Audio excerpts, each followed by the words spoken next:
창세기 4장 16절 17절 말씀 봉독합니다. 창세기 4장 16절 17절 말씀 같이 봉독하겠습니다.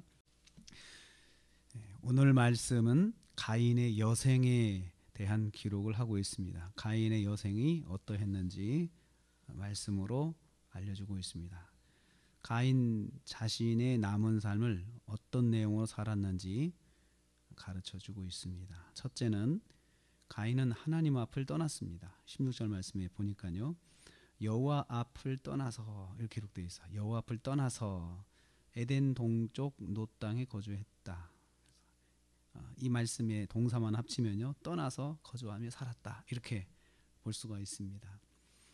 여기서 말씀이 기록된 방식을 좀 집중해 봐야 됩니다. 가인이 에덴 동쪽 놋 땅에 거하였다, 이렇게 써도 되거든요. 이때부터 이제 에덴 동쪽 놋 땅에 가인이 살았다, 이렇게 써도 되는데 그 앞에 떠났다라는 말을 먼저 쓰고 있어요. 떠나서 거주하였다, 이렇게 해서 기록하고 있습니다. 떠났다는 점을 강조하고 있습니다. 이 말은, 떠났다는 말은 단순히 떠났다는 것을 말하는 것이 아니고 가인이 하나님을 의도적으로 멀리했다는 것입니다. 그래서 이 떠났다는 말에, 이 단어에 그 히브리어 직역을 하는 걸 보면 피하였다, 이렇게 기록해.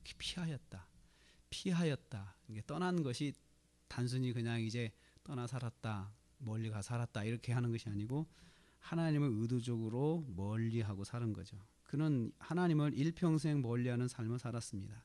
그런데 우리는 앞에서 묵상했듯이 하나님의 은혜를 입었잖아요. 생명보장의 은혜를 입었거든요. 그랬는데 그 은혜를 입고도 하나님을 떠났습니다. 이걸 보면 하나님을 멀리하는 사람은 하나님을 멀리하는 사람에게도 하나님의 은혜는 계속 지속되는 거 볼 수 있습니다. 하나님을 멀리한 가인에게 하나님께서는 그래도 은혜를 베풀어 주십니다. 뭐냐면 약속을 지켜주시죠. 떠나서 살 수 있도록 사는 삶을 보장해 주셨습니다. 두 번째로 가인은 자녀를 낳았습니다. 17절 전반부에 보니까요, 아내와 동침하며 그가 임신하여 에녹을 낳았다. 가인이 자녀를 낳았습니다. 가인의 자녀들이 번성하게 되었음을 말합니다. 그래서 계속해서 이제부터 가인은 그 자녀를 낳는 삶을 사는 것을 말씀하고 있죠. 여호와께서는 약속대로 가인의 삶을 보장해 주셨습니다. 하나님을 떠났어도 그의 일상적인 삶을 보장해 주셨죠. 자녀를 낳고 가정을 이루며 사는 것에 대해서 하나님께서 보장을 해 주셨습니다. 여기서 저는 하나님의 일반 은총이 뭔지를 한번 생각해 봅니다. 하나님의 일반 은총은 하나님을 떠난 자에게도 삶을 보장해 주신다는 것입니다.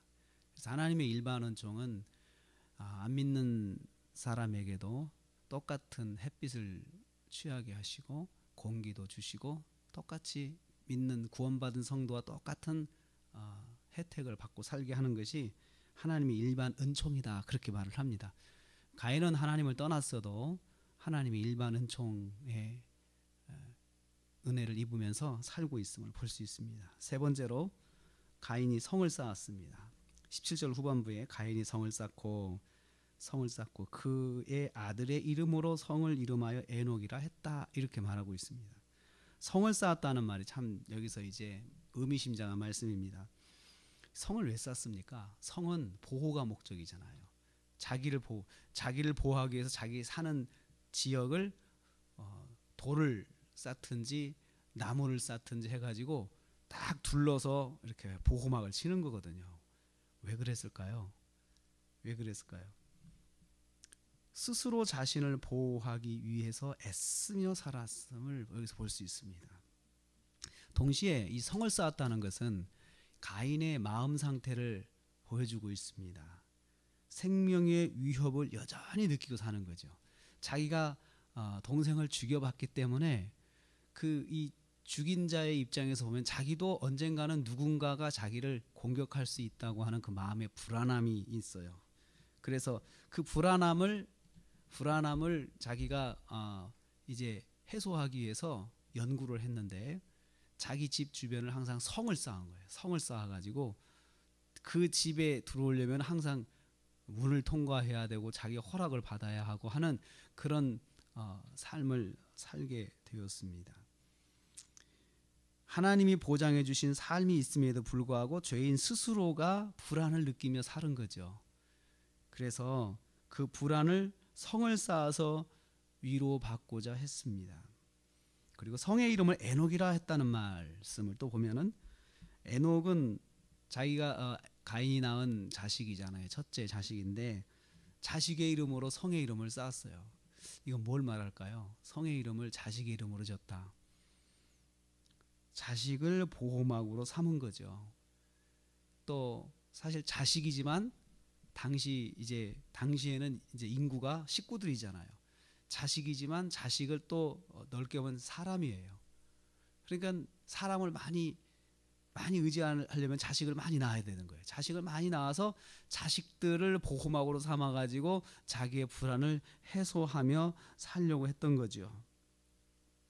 하나님이 없는 삶은 자기 성을 쌓는 삶을 살게 됩니다. 하나님이 없으면 자연히 자기가 성을 쌓아서 자기를 보호하려고 하는 것이 인간의 본능입니다. 그리고 자기 성을 쌓을 뿐만 아니고 사람을 의지하는 삶을 사는 것이 또 하나님이 없는 사람의 그 모습입니다. 그래서 가인은 성을 쌓고 자식들을 통해서 보호를 받고 그것을 인생에 있어 자기 불안을 해소하는 그런 방법으로 삼고 살았음을 볼 수 있습니다. 저는 이 말씀에서 사람을 의지하는 것이, 사람을 의지하고 사는 것, 가인은 자식을 의지했지만 그 자식이 곧 당시에는 주변 사람들하고 동일했습니다. 사람을 의지하고 사는 것은 하나님을 떠난 삶의 징조입니다. 우리가 하나님을 떠나진 않았지만 우리 스스로가 나도 모르게 사람을 바라보고 사람을 의지하면 그것이 하나님을 떠난 삶의 징조인 것을 꼭 알아야 됩니다. 가인을 통해서 그걸 깨닫습니다. 하나님을 떠난 사람이 그렇게 사는 걸 보면 최초의 인간, 최초의 하나님 앞에 떠난 사람의 모습이 그렇게 사람을 의지하고 자기 성을 쌓는 것을 통해서 볼 때 우리한테도 혹시나 내가 사람을 의지하게 되면 그러한 그 징조, 내가 이러다가 하나님보다도 사람을 더 사랑하게 되지, 의지하게 되지, 하나님의 방법보다도 사람의 방법을 더 의지하게 되지, 이렇게 빨리 깨달아야 됩니다. 그래서 하나님보다도 사람 의지하는 것은 그건 우상 숭배죠. 그것이 우상이라고 하는데 그 간음이라고 그랬습니다. 그래서 영적인 간음인데 우리는 하나님을 의지하는 삶을 항상 우선순위로 생각하며 하루하루를 시작을 해야 됩니다. 오늘도 내가 하나님 의지해야지. 오늘도 내가 하나님과 동행해야지. 이렇게 내가 선포하고 선언해야 하루가 사실은 잘 지켜지는 것입니다. 이런 선포하면은 기억이 나거든요. 이 첫 시간에 선포하면서 내가 오늘 하나님 의지하고 살 거야. 하나님과 동행하고 살 거야. 이렇게 선포하면서 시작하시면 하루가 말씀 안에 승리하는 삶에 도움이 됩니다. 그리고 그 선포가 항상 하루를 지배하게 되죠. 오늘 하루 저희들이 시작합니다. 시작할 때 사람을 의지하는 것은 하나님을 떠난 징조다. 이걸 기억하고 내가 오늘 하나님을 의지하는 삶을 살겠다. 선포하시면서 승리한 하루가 되시기를 주님의 이름으로 축복합니다.